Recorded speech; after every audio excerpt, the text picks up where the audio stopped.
Good afternoon and a warm welcome on behalf of the CISO Forum and the 909 Group to today's CISO Hour. Today we are speaking to Mr. Sharad Sadadekar, Head Cybersecurity and Data Protection at ICICI Prudential Life Insurance. Mr. Sadadekar has over 25 years of experience in the technology and BFSI industries across various stages of the IT value chain, including information security, cloud management, infrastructure and data center management, and new tech initiatives. He's a recognized expert in information security, and he and his team have received numerous professional accolades for their projects. In today's conversation with Mr. Sadadekar, we will be discussing the security challenges and practical steps to compliance with a particular focus on the financial services industries. Welcome, Mr. Sadadekar. Let me begin by asking you, how will the role of the CISO in the BFSI sector evolve, especially in the face of growing cybersecurity threats, swift adoption of new technologies like AI, and the shifts in the regulatory landscape? Thanks, Gail, sir, and CISO Forum for giving this opportunity to me. The role of CISO in banking and financial sector is expected to be influenced by 8 key factors. So the first one is he needs to be proactive in threat detection and prediction. So with the increasing complexity and frequency of cyber threats, CISO will play a major role, and he has to play a proactive role in threat detection and mitigation, often using AI/ML technologies. Second, he has to be a part of technology adoption and digital journey. So while being a trusted advisor, CISO has to ensure that security is not a bottleneck. He must be involved in assessing the risk and ensuring that data and the systems remain protected at all times. And there are no delays in project delivery. The third one is with the growing adoption of cloud services, he has to focus on cloud security and improve the security posture. The third biggest part is on the vendor risk management. If you look at our industry, most of them are outsourcing their business activities and also the IT activities to vendors. So managing risk and while sharing data with vendors is critical. The fifth one is data protection. So with the new law coming in and with the notification and the rules may come anytime, data privacy will keep on evolving, and CISO has to stay updated with the changing landscape and ensure compliance to data protection. The sixth one is the regulatory compliance. With so many breaches happening across the globe, regulatory body is also worried about uh, breaches in insurance sector. So they will keep on changing the regulatory guideline, and they want to ensure that the industry is uh, protected at all times. The seventh one is the board level engagement. CISO are expected to be a prominent has face in the board level and has to be driving the strategic initiative of cyber security in the organization. The eighth one and the final one is the resilience planning.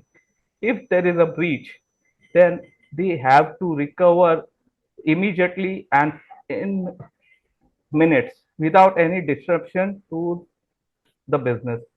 So, in summary, CISO in the BSI sector needs not only be a technical guy, but he has to be a strategic thinker capable of adapting to rapidly changing cybersecurity landscape and using the technology to keep ahead of the hackers.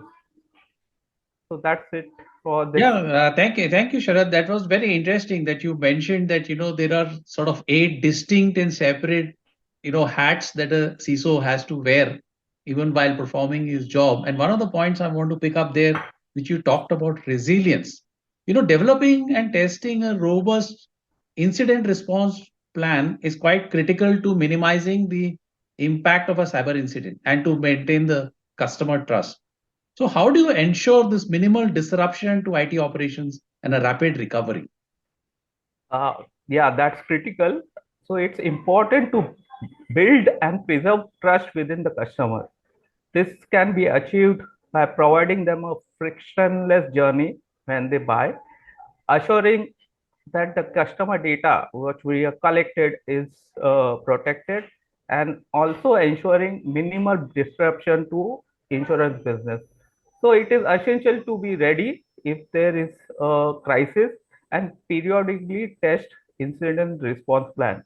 It's important to assume that breach will happen so that we proactively be prepared, and what we need to do is what we have to do before, during, and after the breach. So if you are ready with this, I think will most of the things will take care. So what we do is, before the breach there are four critical phases which we have to work upon. First is the identification phase. So you should know what are the critical assets and what are the business critical functions. You should establish a team with clearly defined role and responsibility. Develop a plan, response plan, which includes communication. So if tomorrow you have to communicate with a regulator or a government, you can't be writing a communication mail or draft at the last moment. Then you have to keep patching your asset regularly. Second phase is risk management phase, where you invest proactively in cyber insurance. Ensure that you have minimum deductible and maximum coverage. Read about the terms and clauses carefully so that you don't end up with no insurance when you are breached. Second one is invest in training. This will help you to keep your team aware of what is happening and how to recover or prevent incident.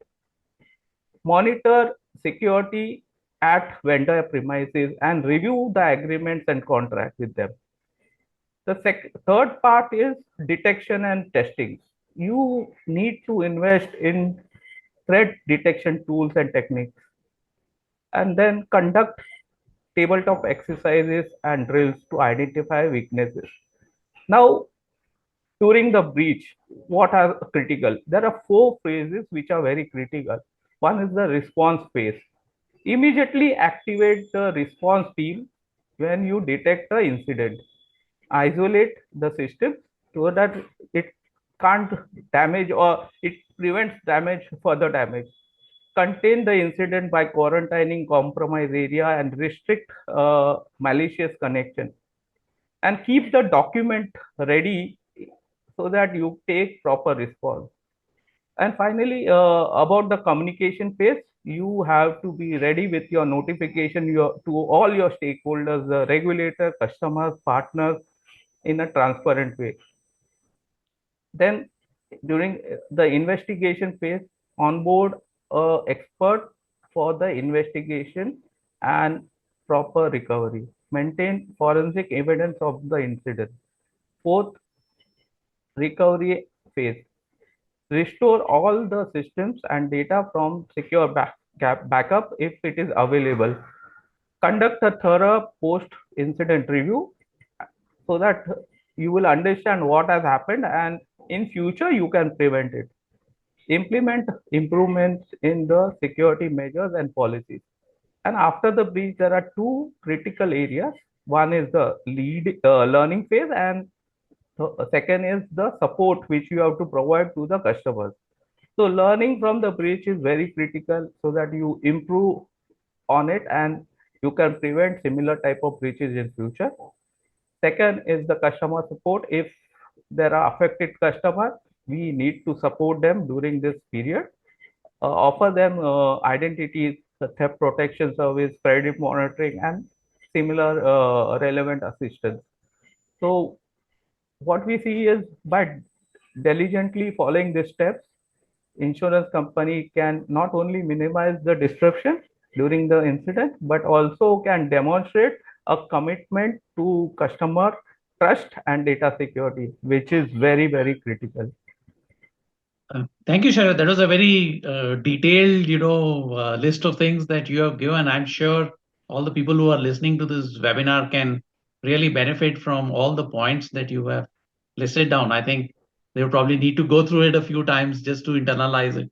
But thank you so Yeah, much for providing so much possibly. detail. Yeah, I thought I'll cover it in a holistic manner so that everyone can benefit out of it. It's really wonderful. I think it just shows the depth of experience that you have in this, that you're able to reel off all these steps by memory. It's really good. Uh, Coming to another important act that has just come into effect, which is the Data Privacy Act, which has just come. So, what are the principal concerns for the insurance industry with regard to this act? See, while the government has notified about the act, there are rules which are expected very soon. So it's still not there. And secondly, I don't have a dedicated privacy team, which now needs to be built, of course, with the act coming in. But I can provide some potential challenges, cybersecurity challenges for the insurance industry because of this act coming in. I've listed six key challenges. One is the leadership commitment and stakeholder buy-in. This is very, very crucial uh, for any large project, and this will involve business as well. So your sales, your salary, what you get is dependent on this. Without the involvement of key stakeholders, this would be just a tick mark activity. Second is insurance industry. If you look at holistically, is a long-term business. Okay, it's more than 40 years, 50 years. We collect data and keep about a customer. So we deal with huge volume of data. Ensuring the security and privacy of sensitive customer data, such as health record and financial report, is very, very critical and very important. It's critical to know the data inventory and also the data flow across the customer journey and the touch points of sales. So this is one of the biggest challenges because this was never tracked before. Third is the compliance with the act.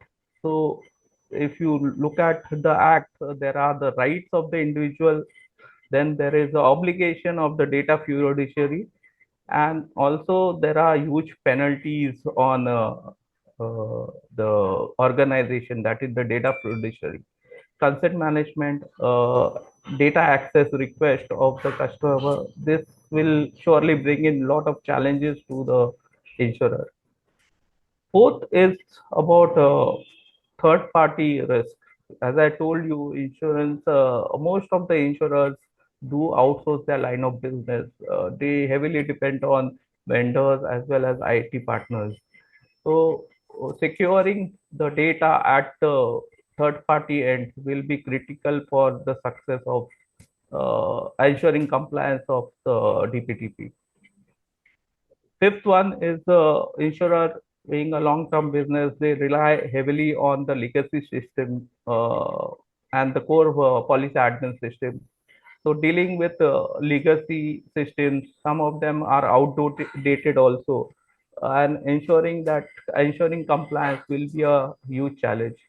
And finally, customer trust will allow us more business. So maintaining customer trust while handling their personal data will be a critical element in this customer journey. Thank you, Sharad. I think you have exhaustively listed out some of the key concerns which will emanate from this law coming up. But since you have given this so much thought, what are I would like to get your views on what strategies should CISOs formulate now to make sure that they remain compliant, Uh, particularly with the Privacy Act. yeah. How should they So, prepare? right. So it is critical to communicate with the leadership about the impact of the act and get them involved. Basically, we also need budget, right? And also some assistance when things don't happen. So it's very important that there is a buying with the leadership and we get the necessary budget. CISOs, mainly in the insurance industries, has to work with key stakeholders like legal, compliance, HR, operations, business operations, and IT to address these challenges. Balancing compliance with regulations of data protection laws while maintaining robust cybersecurity measures is a complex task, and think if you plan ahead, you will succeed. So approach which I have listed down is I have broadly classified in four broad domains areas. One is plan and access. Second is define and document. Third is integrate and implement. And fourth is audit and sustain. While the first two, that is plan and assess and define and document, you can do it without the rule being coming out. And the other two, you can decide when the rule is out. Okay. So in plan and assess, what you need to do is you have to read that act. You have to understand what are the concepts, what are the rights, what are the obligations, why those penalties are there, so that you know what has to be done. Second, as I told you, getting commitment from the leadership is important. Third is critical data inventory and conducting data mapping exercise. This will help you to put controls at various secure customer journeys. Conduct a gap assessment, perform a privacy impact assessment, establish teams with roles defined, because that is critical. It will tell who has to do what. In the second domain is define and document. You need to define roles and responsibility of the data protection officer if it is relevant. Define roles and responsibility of grievance officer, CRO, CDO, CIO, and data privacy managers, so that this team knows what they have to do during the implementation. Develop and update privacy policies and procedures. This is very key. And then communicate to all the stakeholders. Develop and implement a incident response. We spoke about it, how it is important, why it is important. Establish procedures for managing data subject requests. This is also key.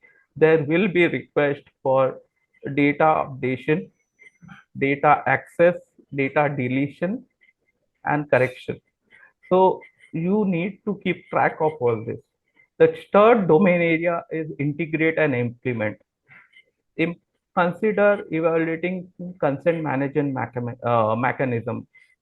There will be a lot of consent which has to be taken and also recorded. So this platform will be critical for success of this project. Centralize the data request mechanism so that you know when the request has come and what was the request about. Third, enhance your cybersecurity measure. Include encryption at every stage of your data journey.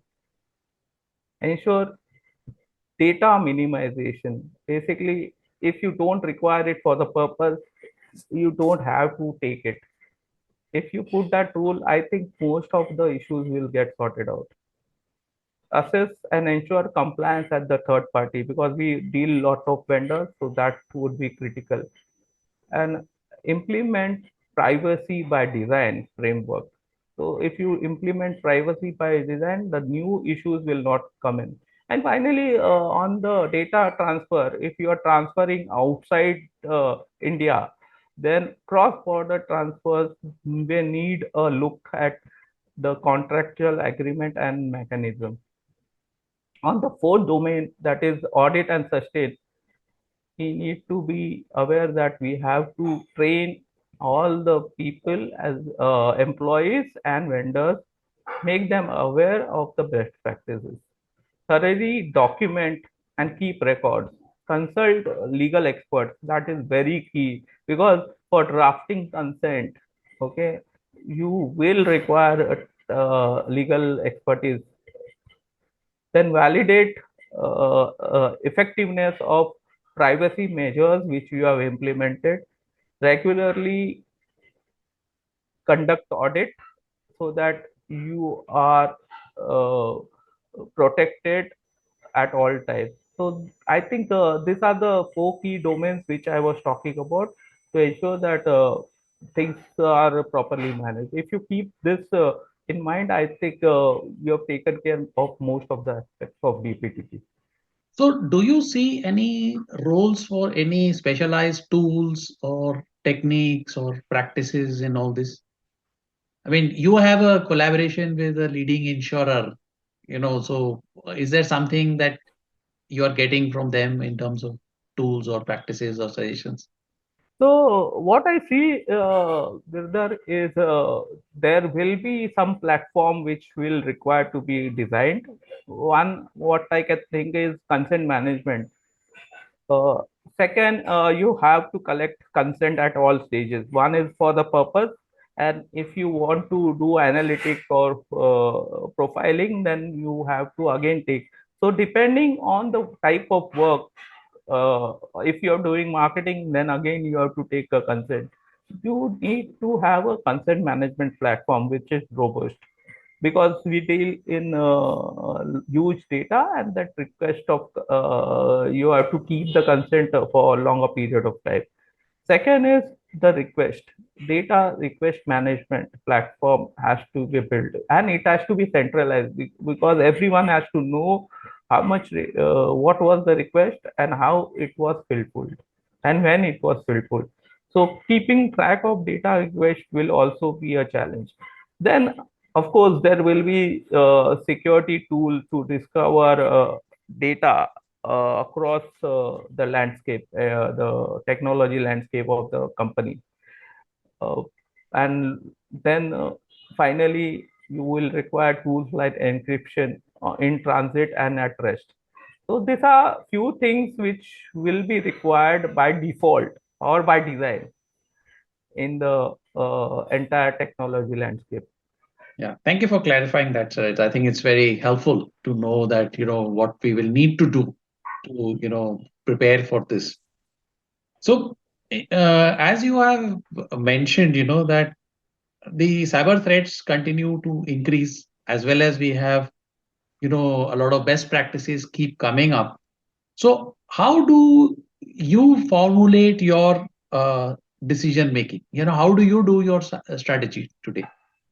So let me tell you, there technology is evolving, okay, and also the hackers are using sophisticated tools.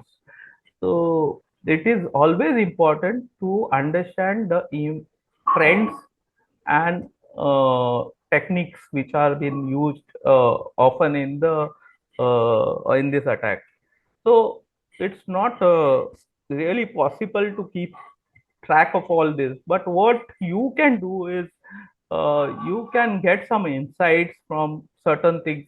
The best ways are few things I can talk about are subscribe to threat intel services and receive timely updates on emerging threats, vulnerabilities, and techniques. So if you do that, I think you will learn about what is happening in the dark web and what is happening with the industry across. Participate in data information sharing and analysis center. So if you participate, share information, share updates, help people, I think you will learn a lot in this sphere. Attend cybersecurity conferences, workshops, seminars which are relevant so that you know about the trends and best practices. You also need to know what vendors are doing. Collaborate with peer CISOs who are technically sound, who are representing board. They know what is how to deal with the situations. Leverage some reports of vendors, consulting firms, industry associated. Monitor security alerts and advisory which have been provided by government agency. Now you look at certain, they provide, MIT provide some information. So There are a lot of bodies who provide advisory. Look at them, take the relevant one and use them. Conduct regular threat hunting, this and red teaming exercise. This is in your hands. Okay. So as you do cleaning of your house, you need to also clean up the attack if vector possible attack vectors within your organization. So doing regular threat hunting and red teaming will help you proactively identify gaps and threats. Pursue some relevant certificates. So you have to keep on updating yourself and your team. So ensure they are relevant certificates and training provided to all your team members, including yourself. Collaborate with the teams, IT, legal, compliance. They are important. I think they are like building blocks within your security framework.